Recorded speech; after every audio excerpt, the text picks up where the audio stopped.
Hello, everyone. I'm LeMay, and we're here today with another reaction video from Luke Millner's YouTube channel called The Craziest Songs to Go Number One. This one ought to be good. And just a disclaimer, everybody, ahead of time.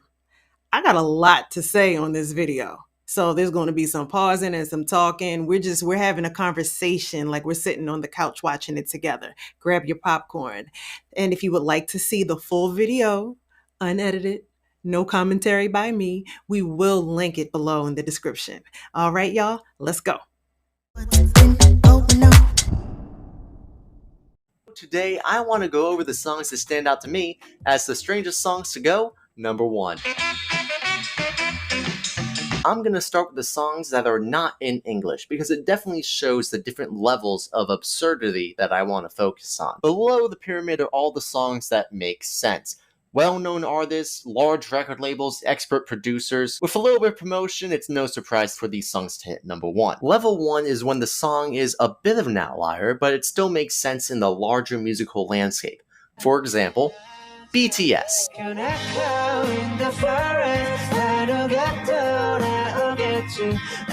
A song primarily in Korean hitting number one is strange, but it's not too surprising. K-pop has slowly gained traction in the United States, and BTS has crossed over so well that they now have 6 number one songs, 2 of which before this were in English. Moving on to level 2, the songs that are good but would have never hit number one without large outside promotion. Despacito is the most viewed video on YouTube, but it still needed a Justin Bieber feature to hit the top spot. La Bamba is a classic song, most known for the recording by Richie Valens, but it took a 1987 movie about his life to hit number one when performed as a cover by Los Lobos.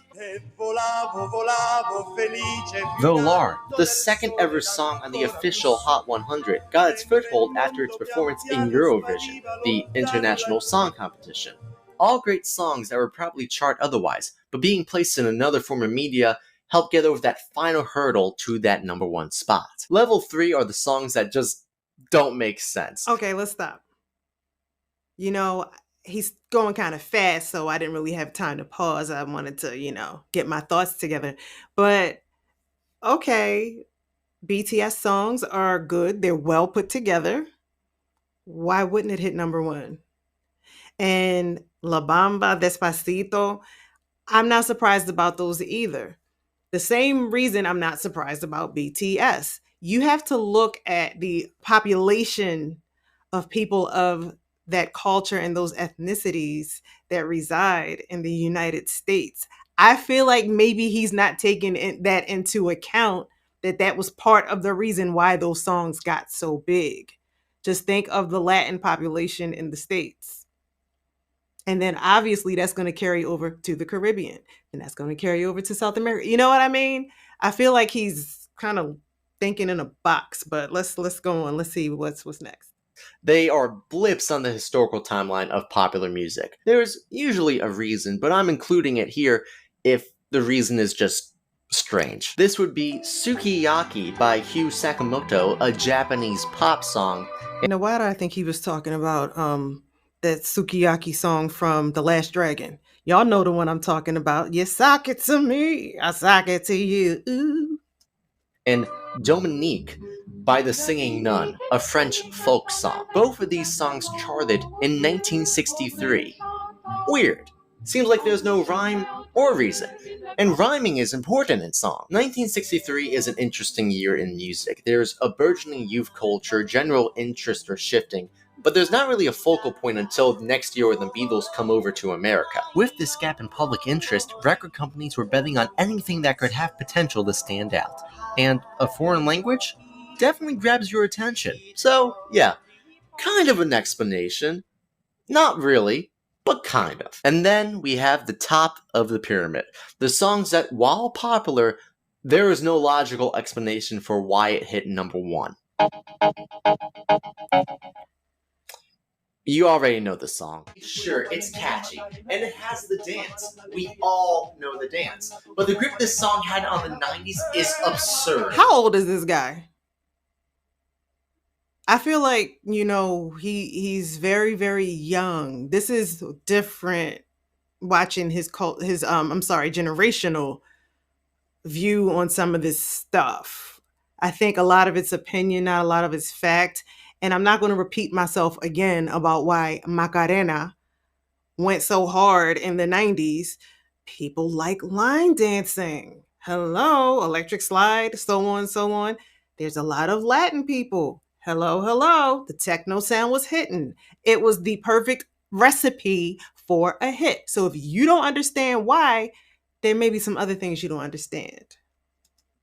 You have two middle-aged childhood friends from Spain who started making music in the 60s. They primarily made flamenco and lounge music for easy listening.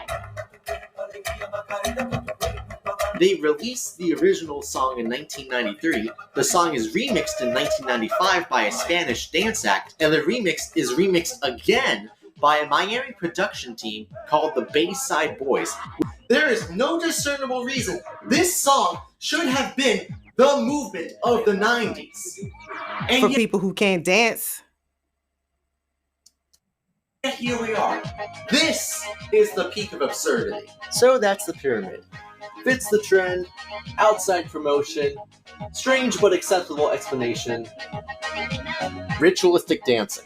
Guys, the song is too catchy. I can't stop. The song is too catchy. Guys, someone call help. Call help!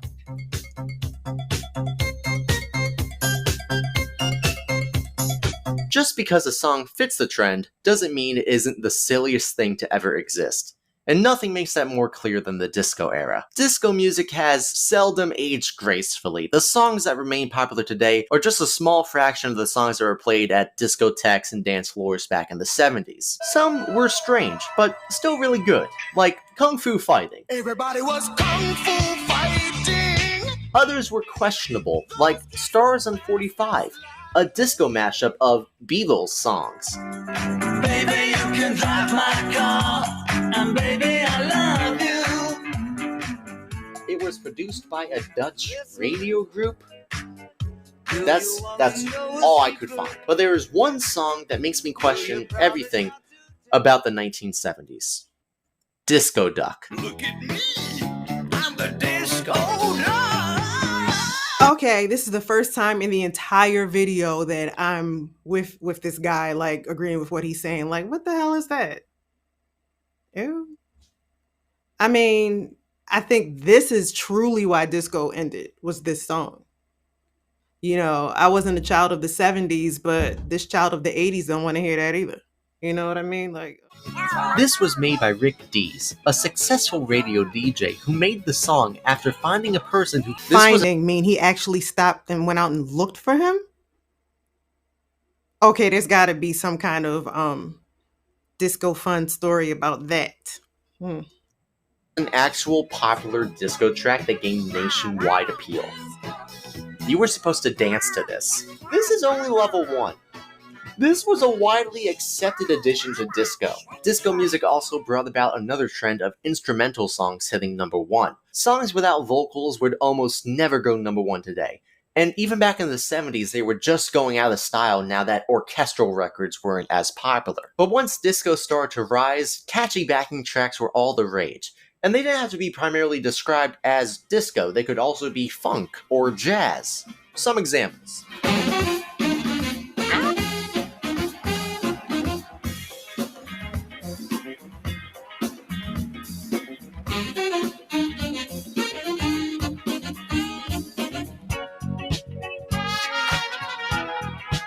Fashion show song. Every fashion show had this song playing.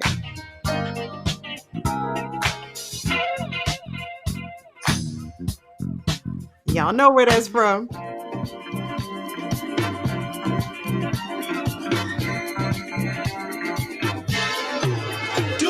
Many of these songs are incredible, but the disco trend is able to explain how it was able to hit the number 1 spot.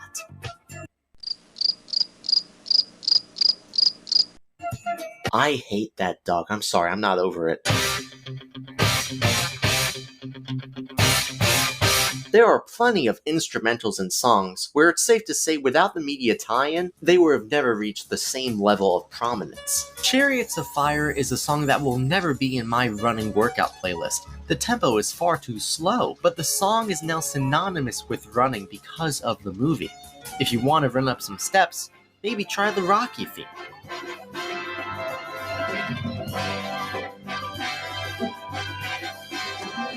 There's also the Miami Vice theme.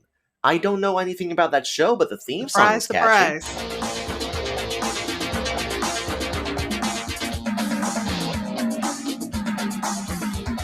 As for the songs with words in them, they still remain closely tied to their original movies. A Whole New World is the first Disney song to ever hit number 1. Not the one you're thinking of, though. The one in the credits. I can show you the world. That who's not thinking of? Your generations are showing, baby. Might want to cover them up. Ghostbusters should be considered when talking about the greatest one-hit wonders. You start the movie with many questions. The main one being, who do I call in my current predicament? I feel like his chat GPT might have failed him. Did you say Ghostbusters one-hit wonder? I don't know what sense you mean that in, but Ray Parker Jr., like 100 hit wonder. Yo, what are you talking about? Like, what is going on here? Like, I just, can y'all tell that I haven't seen this before? I'm just like, this is all coming to me new. It's a little overwhelming. Bear with me. But there is one song at the Disco Duck level of absurdity, and even better, it's from a critically acclaimed artist. Bat Dance by Prince. Prince wrote, performed, and produced the soundtrack for the 1989 Batman movie. It feels like 2 songs in one, starting with a chaotic dance beat before changing into the more laid-back, funky groove. Then right when your heart rate has finally lowered, it hits you with the dance beat again. A little fun fact, my headphones died in the library when this song said, oh yeah, I wanna bust that body right. Okay, everybody, we're going to have to do a part 2 of this video because I kind of don't believe what I'm seeing. No, but this is good. This is good. It's in depth and, different generations, different cultures, different opinions. One thing that you cannot debate though, the taste in music that people have is subjective. Quality is not. Good songs, catchy songs have very good formulas to them. Aside from the connections to other movies and commercials and things like that, you have to start with a good song, simply put. All right, so we will see you on the next one, part 2. Thanks for joining us. Love, LaMay.